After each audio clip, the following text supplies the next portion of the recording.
Assassination But Committee. always we said the president didn't know about it. That's right. Now we think the president, based on this, he does. Yeah. Do you believe her? Yes, I do, having documented. Because you don't have to believe her to write the story, right? That's quite right. That's right. So she could be lying, and that's not your fault if she's lying. That's right. I mean, I You're the courier. You're, in a sense, the messenger. The courier for the courier. Yeah, you're bringing her message. Well, you can't just report what somebody says. You really have to go out and verify it. You can't, if I told you I was 5'11" and weighed 90 pounds. No, but there's certain things you can't verify. If she says, I slept with John F. Kennedy on Tuesday night, April 3rd, in a private room... I can't verify that. There I have to take her word for it. But it's consistent with the late president. And the Giancana thing, would you tell the audience what she said that she lied about when she testified first, 12 years ago to a Senate committee? Then she said that she was a close personal friend of President Kennedy's and a close personal friend of the Chicago Godfather, and that neither friendship had anything to do with the other. That was the lie. Also, that President Kennedy didn't know about her relations with Sam Giancana. Of course he knew, because he had set it up. That was the big lie. He set up her relationship with Giancana? That's right. He asked her, knowing that she had met Giancana through Sinatra, he asked her if she would arrange a meeting for the two of them. And that was in April of 1960, right before the West Virginia primary. Why was the president interested in Sam Giancana? She said, why, or should I ask? And he said to her, I might need his help in the primary. Oh, this is when he's not president yet? That's right. This is in April. This is when he's running in West Virginia. She doesn't know that they had conversations about Castro, does she? No.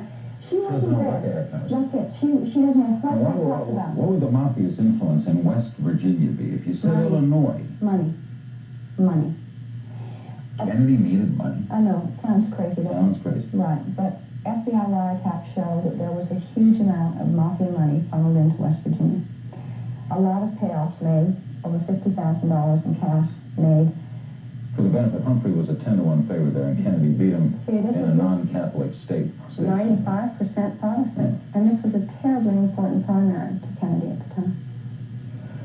You believe it? Yes, I do. When you see her plane tickets and her train tickets and her appointment books, and you see it all originating in Washington. So you see the plane ticket, you see the hotel bill for Washington. And then the next day you see the plane ticket and the hotel bill for Chicago. Why did she go to Chicago? And 2 days later, you have the plane ticket and the hotel bill for Las Vegas. Why did she go to Las Vegas?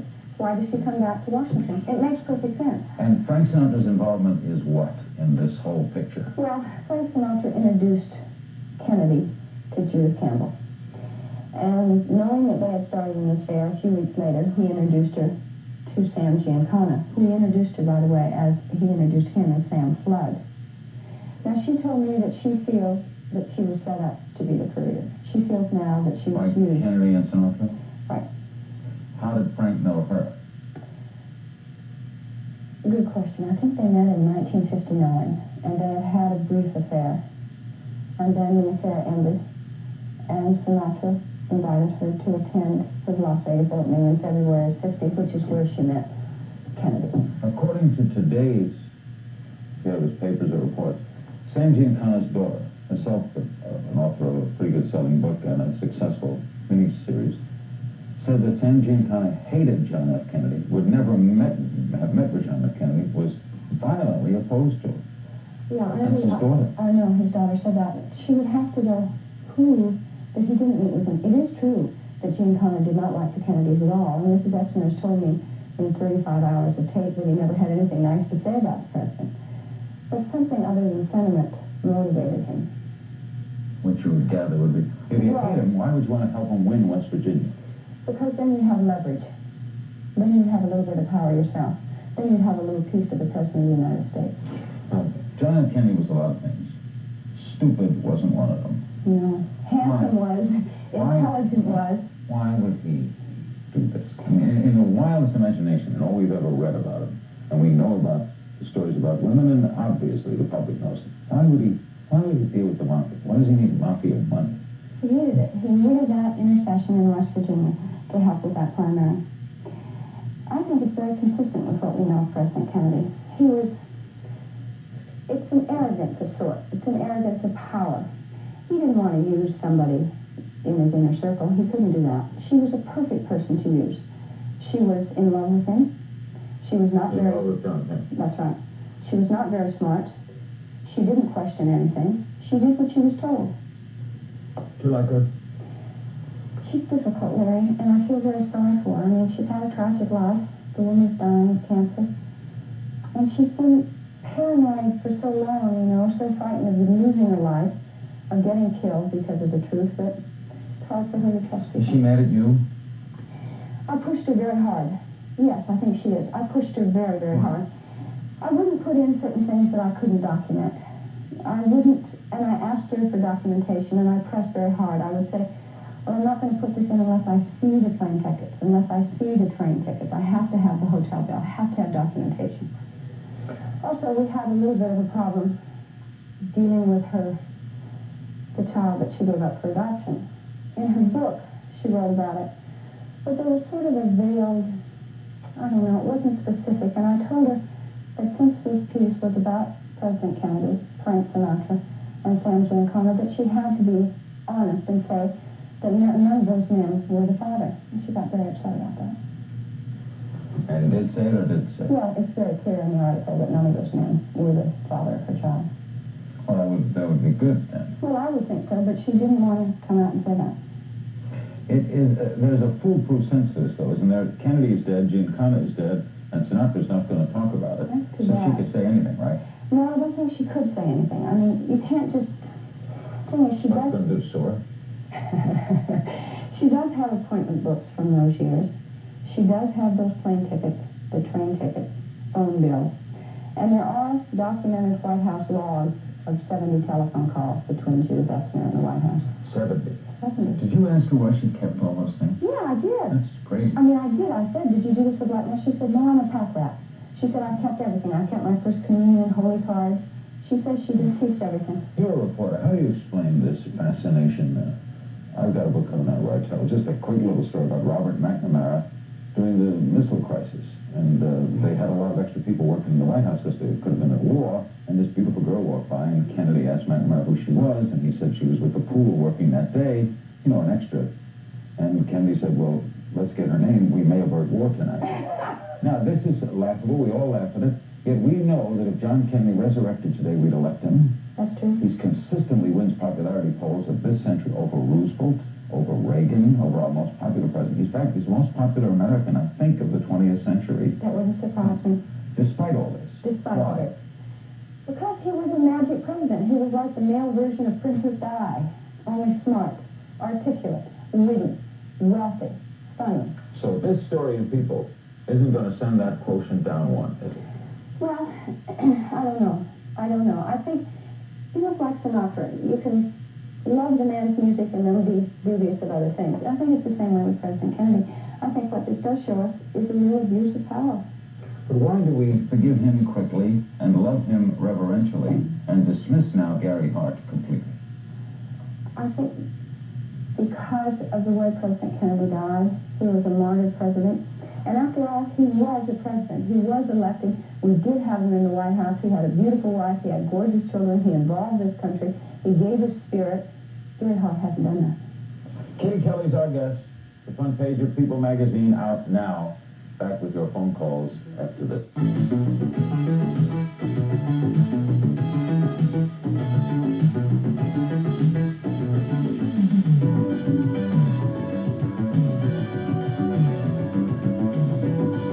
We're going to go to your phone call. The off camera is better than what's on. But hey, that's always true in this media, isn't it? It's Larry King Live. Tomorrow night, Betty Davis for the full hour. Betty Davis tomorrow night. On Thursday night, Ted Turner. We're ready to go to your phone calls. And I guess this is Berkeley, California. Hello. Or it's Lacan, Kansas. Which is it? Where are you calling from? They came line 1, but line 1 didn't come down, so I pressed line 2. Is this Berkeley? Hello. Where is this? Where are you calling from? Lake in Kansas. All right, thank you. Go, Lake in Kansas. Okay, Kitty, did the lady have any information that the mob may have been behind Kennedy's assassination? I will have to admit that this piece does raise new questions about the assassination. I can't answer them.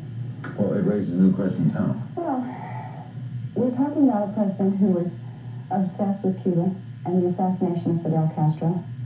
In September of 1963, Fidel Castro said to the Associated Press that he was aware of the U.S. CIA attempts on his life, and he said that U.S. leaders that think that we don't know about this are going to be very sorry, or words to that effect. And 2 months later, the president's assassinated. I don't know. I think John Kennedy ordered someone killed. I mean, do you think that? Just that we never know. I don't know. I mean, it's documented that he probably knew about the CIA plan. He was dealing with Sam Giancana and Johnny Roselli and sending this woman with envelopes. I hate the word assume, but it seems logical that he probably did know. Berkeley, California, for Kitty Kelley. Hello. Larry, this sort of stuff makes me sick to my stomach. Besides being rabid commercialism and defaming the president, I'd like Mrs. Kelley to get one Secret Service agent to prove that Kennedy met with this man. Kennedy was not stupid. He was afraid of this man, he was afraid of these people, and he was afraid of the mafia. He knew he was putting heat on him. He would not meet with him. I think this is poppycock, and Liz Smith wrote that Judith Exner would do anything for money. I am incensed about this. And I also feel like Life magazine has been rewriting history from the beginning, publishing the fake Oswald pictures. We are trying to get the truth out here, and this is not the truth. Sir, just calm down a second. I'll ask you a question before Kitty responds. Why are you so upset? Because this man was my president, and he represented hope. He talked about détente. He talked about women's issues. Everything that was to the left of Kennedy was shot down, was killed with him. He also, hold on, sir. He also literally undercut Hubert Humphrey, a much greater liberal in the Senate than John F. Kennedy ever was in the West Virginia primary. He held up signing the open housing law for 14 months. Many black leaders did not support him, Jackie Robinson among them. There are two sides to it. John Kennedy was a beloved man, but you don't think that anything we learn about him should come out? Is that what you're saying? I think that this stuff is the truth. Why don't you talk about the intelligence community ties to the Kennedy assassination? Okay, don't cry. Just calm down. Kitty. I don't blame this man for being upset. It is shocking material. He did suggest talking to the Secret Service and Secret Service men. I tried to do that. The Secret Service logs on John F. Kennedy are sealed, and they're sealed for the next 50 years. That's all presidents? No, just Kennedy, because of the Kennedy family. I mean, any family can request it.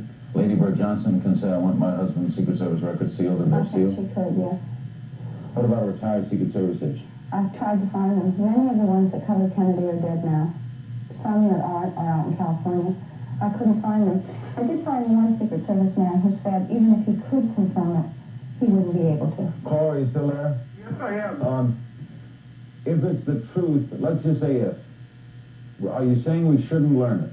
No, Larry, I don't think it's the truth. From everything that I've studied, the intelligence community killed Kennedy. Okay, well, all right. You do know that there was a relationship with Exner, right? You do know that. Okay. But what bothers me is the point that he was a relationship and that he and Exner had a relationship. He did not deserve to die. That point is never made. When they talk about him with Marilyn Monroe, when they talk about him with Judith Exner, when they talk about him with all the Hollywood starlets, they bring that up after the fact. Howard Hunt rewrote Watergate documents to blame Kennedy for an assassination in Vietnam. We don't know what the truth is inside the National Security Council, and it bugs me. I think he has a point.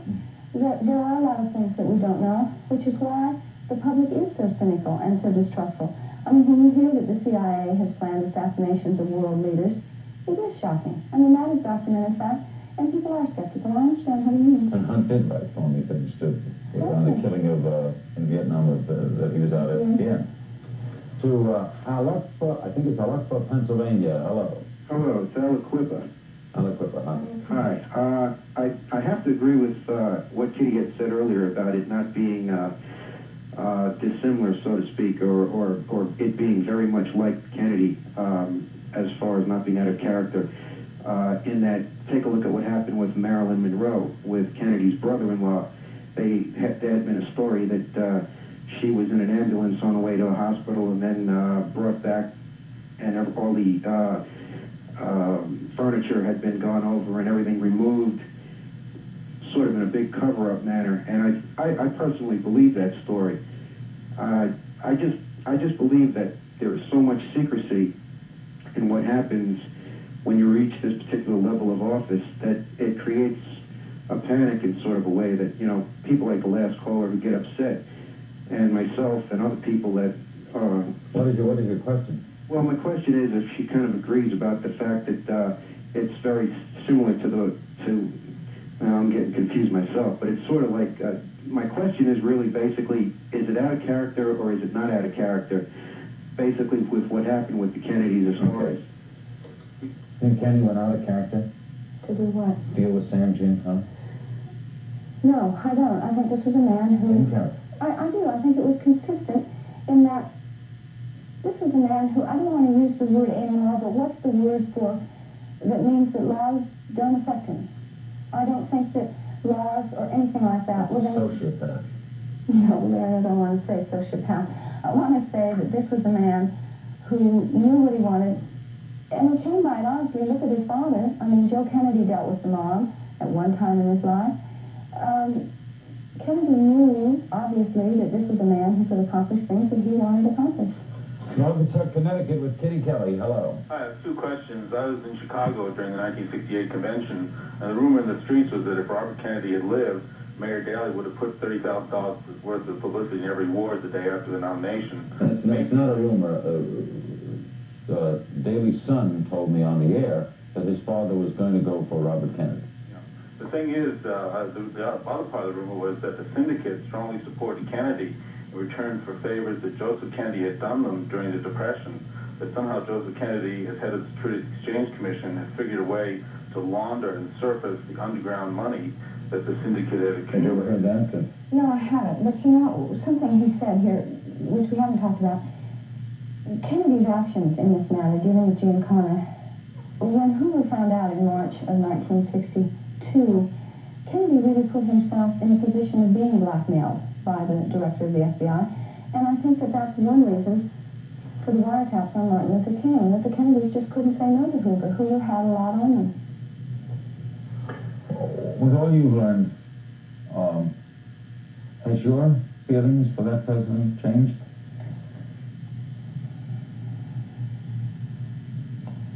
A little, but in certain ways, yes. My feelings about a president who was as erotically obsessed as Kennedy was, and that put himself in the position of being blackmailed, who abused the power of his office, is dismaying. But I also understand the magic of that man and what he did. And Could we say that since he never did a Jimmy Swaggart, he never made a speech about erotic obsession, he never said it's immoral to be erotically obsessed, could we say that that's not our business? That what his obsession was, our business is what kind of president was he? No, I don't think in this case. I think in this case we have to say that it is our business because it involved breaking the law. It involved dealing with the mafia. It involved, perhaps, assassination attempts on Fidel Castro. It is our business in that sense. We go to New Bedford, Massachusetts. Hello. Hi, Larry, Kitty. Two quick questions. First of all, wasn't Bobby Kennedy in the process of prosecuting Giancana? And second of all, aren't you a little bit worried that many of the main principals in this whole story are dead? Aren't you somewhat worried about reprisal against yourself? No, if they're dead. Against Kitty? All right, go ahead. Ghost. Was Robert Kennedy... Yes, Robert Kennedy was in the process of prosecuting That doesn't make any Giancana. sense. It doesn't make any sense. And as a matter of fact, this piece makes you wonder if the president ever told his brother what he was doing. And they were very, very close. I mean, I wonder if Jack Kennedy ever told Bobby that he had Judith Campbell running the errands. Bobby started to do things on Giancana, wouldn't have told him to stop. No, he didn't. He's told Exner that he couldn't say that. I kept saying that. Well, what would he say when you called him up and said the FBI had you under surveillance? He'd say, don't worry about it. Sam works for us. Sam works for us. And she would ask him, why don't you do something about it? He'd say, I can't because of Hoover. Did she like Sam a lot? Yes, she did, very much. In fact, it's a little disconcerting talking to her because she has kinder things to say about Sam Giancana than she does the president. Long Island, New York. Hello. Larry, it's good to see you still looking so healthy again. Thank you. And I'd like to ask Miss Kelley, Two things. Number one is when she's doing a project like this, does she ever think of the people that are living, in this case, Mrs. Kennedy and the children? Does she empathize with them at all? And the second part is, did she ever think of, if anything, anybody put a skeleton, discovered something out of her closet, how would she feel if they did it? Two fair questions. Two fair questions, right. To answer the last one, I feel awful. I feel just terrible. And yes, you do think about the wife, and especially the children. You think about, because the man that did the things that Judith Campbell Exner is telling us, obviously, was not the man who was their father. I mean, there's just a difference. So, why write it? Well, you can't think of those things when you're writing stories like this. You really can't. If you really believe in telling the truth and getting it out there, if you believe the public has a right to know. And this story, I really do think, is a part of history, even though it doesn't answer all of the questions. Kitty Kelley's our guest. We're going to hold her over for a few more moments and take some more phone calls. She's written the front page article in People magazine this week. Certainly one of the more talked about articles in that magazine's history. Tomorrow night, Betty Davis will be our guest, and Thursday night, Ted Turner will be here. This is Larry King live in Washington. Still to come tonight, Gordon Liddy. Kitty's never met him, has No, Getting ready. Gordon Liddy meets Kitty Kelley. That's in next week's People front page. Well, maybe there's a... We'll be right back.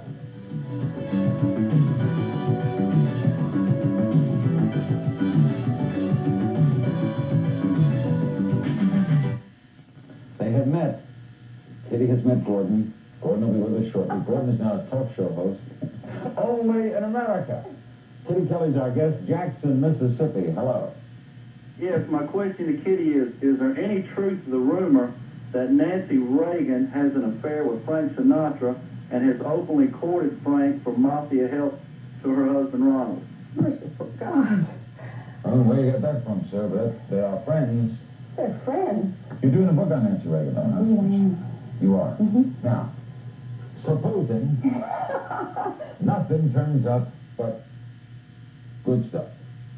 Supposing, well, that's fine. That's Don't you want bad stuff? I mean, supposing it turns out I really want to do a full-dimensional, in-depth profile of the woman. That's There has not been that, has there? No, there hasn't. We go to New York City. Hello.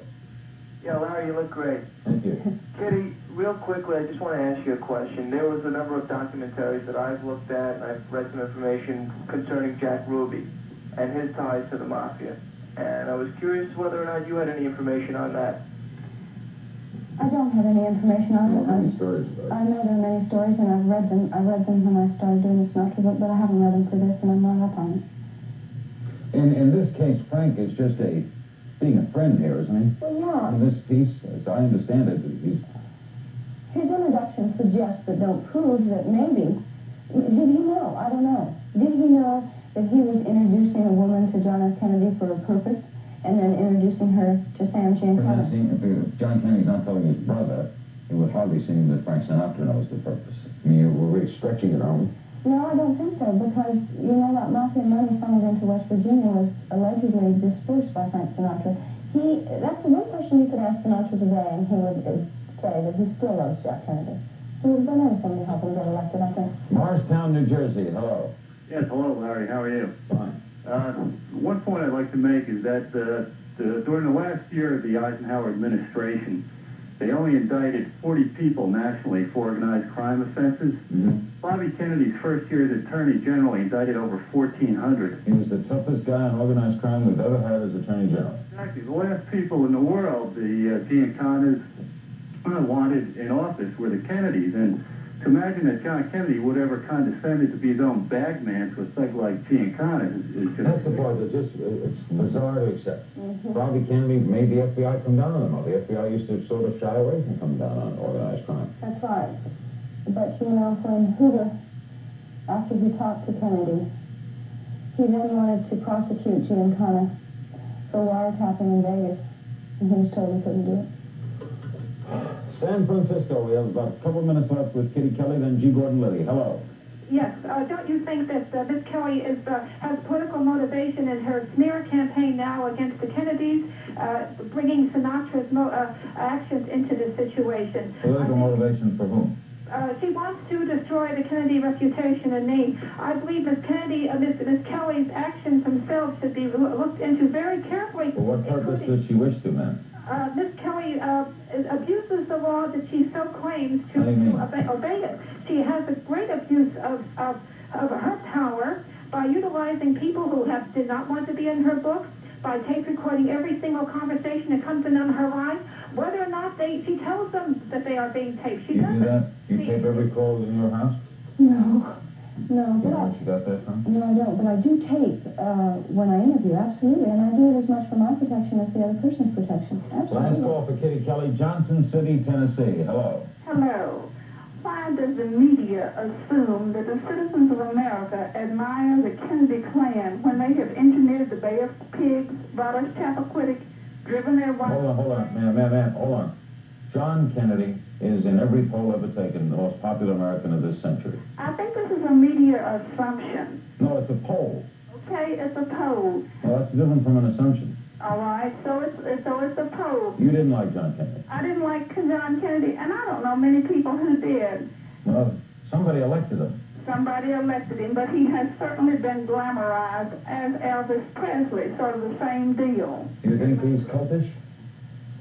Oh, I think people adore John Kennedy. I think there's no question about it. And they still do. And they still do. The man was magic. Thanks, Kitty. Thank you, Nick. How long away? The Nancy Reagan book is, what, 3 years? Oh, yes. Let's get Gordon and Liddy up here now and really talk. We're in on a hot stuff. Liz Smith, if you're watching, this is a biggie. This is it, Liz. Button up. Liddy, Kitty Kelley. Imagine them both after you. Good luck. We'll be back after these messages.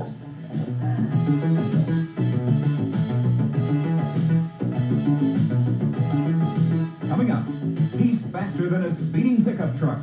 He's G. Gordon Liddy. G. Gordon Liddy, who this fall will premiere as the host of his own talk show. It's called Liddy, distributed by All American Television. How did this... He's, by the way, one of the most popular after-dinner speakers in America. He is G. Gordon... If we didn't have a G. Gordon Liddy, we'd almost have to invent him. How did this come about? I was approached by the Scotti Brothers, Sid Vintage, the producers out in Hollywood. They said, would you like to do it? And I said, sure. And if you're willing to gamble on it, I am.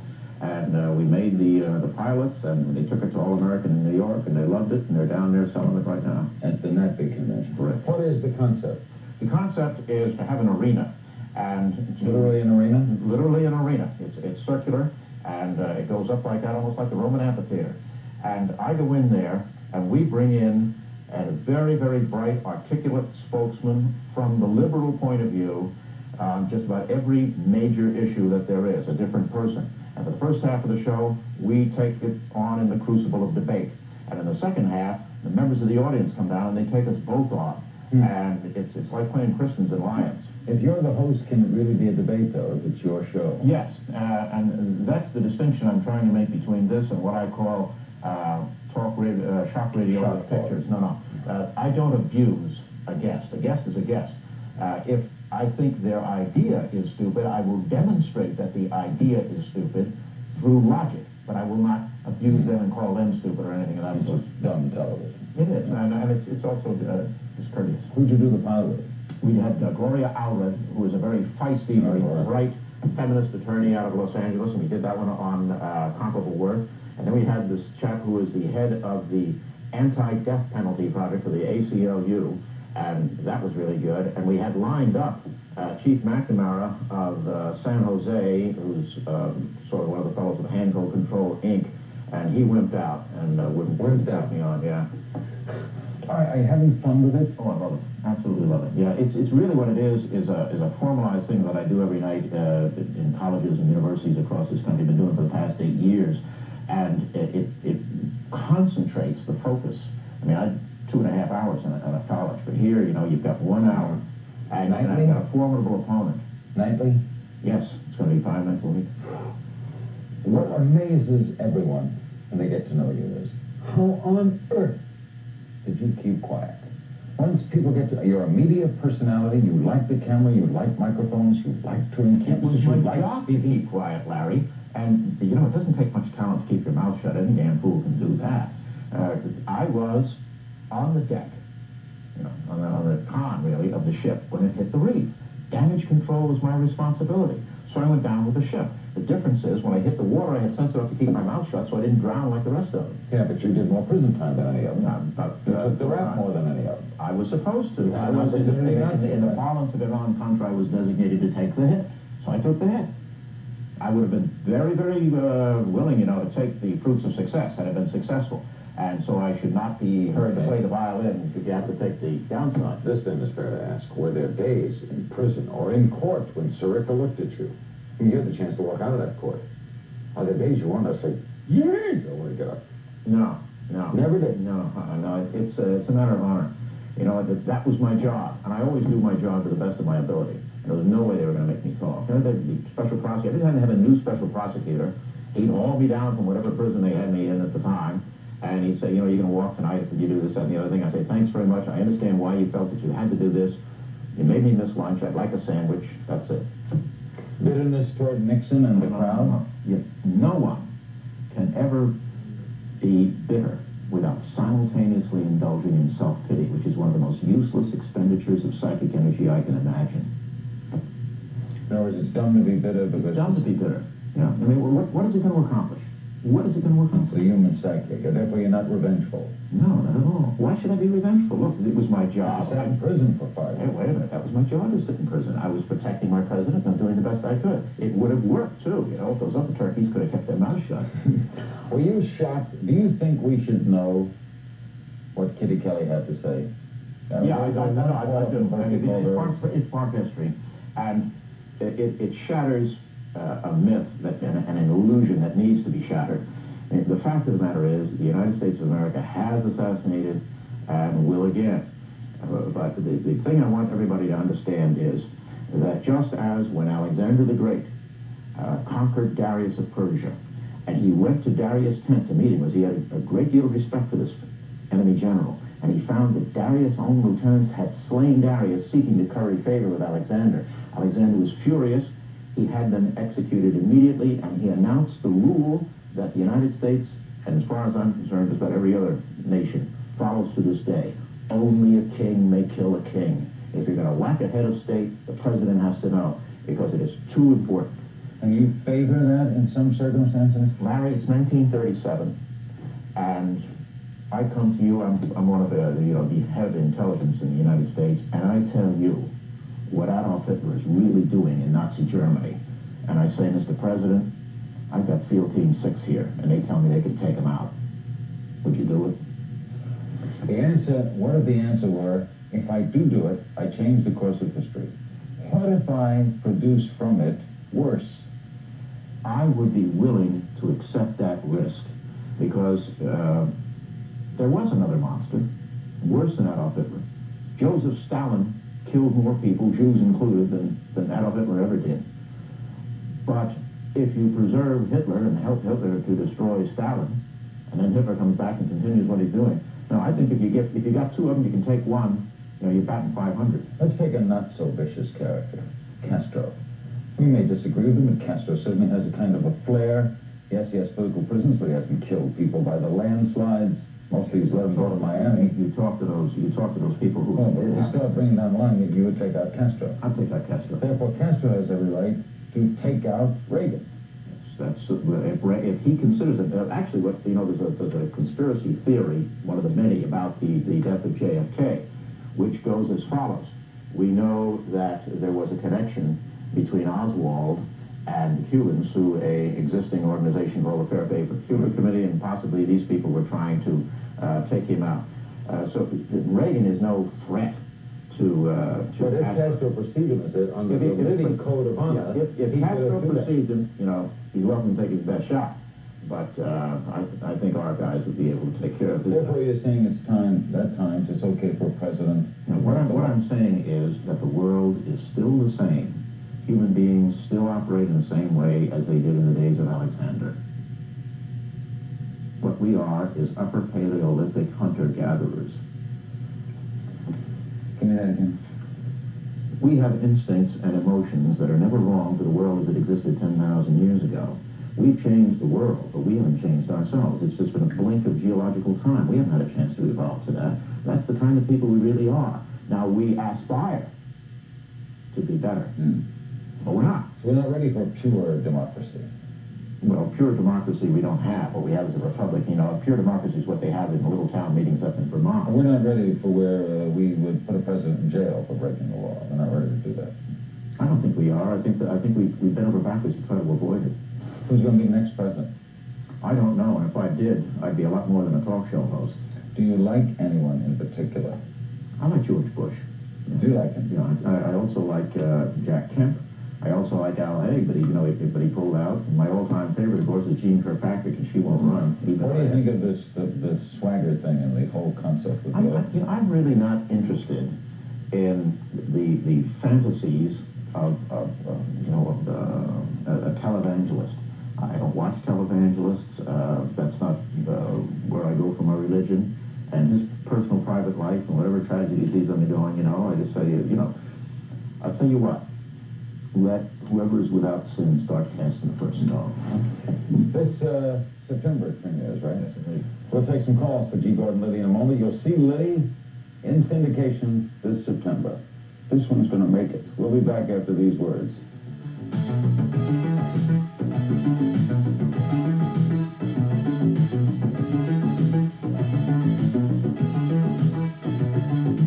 Hello. You're not dull, Gordon. You're not dull. Hello. Hello. Yes. I have a question for Mr. Liddy. Sure. I would like to know why people are so ready to forgive Kennedy for his abominations and not willing to forgive President Nixon for his very, very much smaller. You think that's the personality of people? Well, no. I think what it is JFK, A, is dead, 2, the way he died, and Richard Nixon is now giving speeches before the National Press Club and the editors, and they're all giving him standing ovations and everything. And so he's still here, able to defend himself very, very well. And he's got a lot of people who like him, a lot of people who don't. It's kind of the way I am. Nobody's neutral about Richard Nixon. Nobody's neutral about Gordon Liddy. And he's doing fine, and that, I think, is the reason.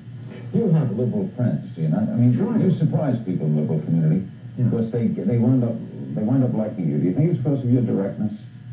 Yeah, I think it's because I don't posture, and I tell it the way I really believe it is. And you don't dislike them? No, I dislike their ideas, yeah. But I don't dislike them. Okay, I'm ready to go to Broken Arrow, Oklahoma, but you have to give me the call. Thank you. Broken Arrow, Oklahoma. Hello. Mr. Liddy, how you doing? Fine, sir. This show sounds like it's going to be great. I was wondering if you ever thought about running for president maybe in 4 or 8 years. I had a couple of nightmares that way. That's something that lies in the area of the theoretically possible but the highly improbable. You are not on political. Mrs. Liddy, after 30 years of wedded bliss, would leave me in a minute if she thought I was going to run for political office, especially for Congress. That's... Your kids are all Marines? No, I have two sons who are Marine officers. One's Ranger Airborne. I have a son who's with SEAL Team 3 in the Navy. He's a naval officer. His wife is a A-4 attack jet carrier pilot, one of 9 women in the world. She's also, I'll put in a plug for her, she's one of the finalists in the mixed brex contest, the hair thing, so I'll vote for her. And then I have a daughter who's an Army Nurse Corps officer. And then I have one other child, a lovely daughter, who is an artist and a civilian. I tried to get her in the Air Force. Can't do it. I wanted a match set. The one in the rec contest is named Liddy, last name Liddy. Yes, Liddy. Yes, I have her as jet pilot. That's because, the Navy's kind of antsy about the... You have all this one daughter who's an artist? Yeah. Aha! Well, that's from her mother. That's That's from her mother. Her mother's a wonderful artist. Yeah, she's a watercolorist. Studied under Don Kingman. She's marvelous. The last call for Gordon Liddy, Knoxville. Hello. Yes, Mr. Liddy, it's indeed a pleasure to see you on the Larry King Show tonight. I'm behind you 100%. In light of the latest kidnapping of another American in Lebanon, how would you handle the situation? And the second question, what do you think of Mikhail Gorbachev? I'll hang up and listen. Two good questions. We have a minute. First, you need intel on the ground. I think for that you go to Israel. The Israelis have the good intel on the ground, and then I would use the SEALs. And I would the SEALs are...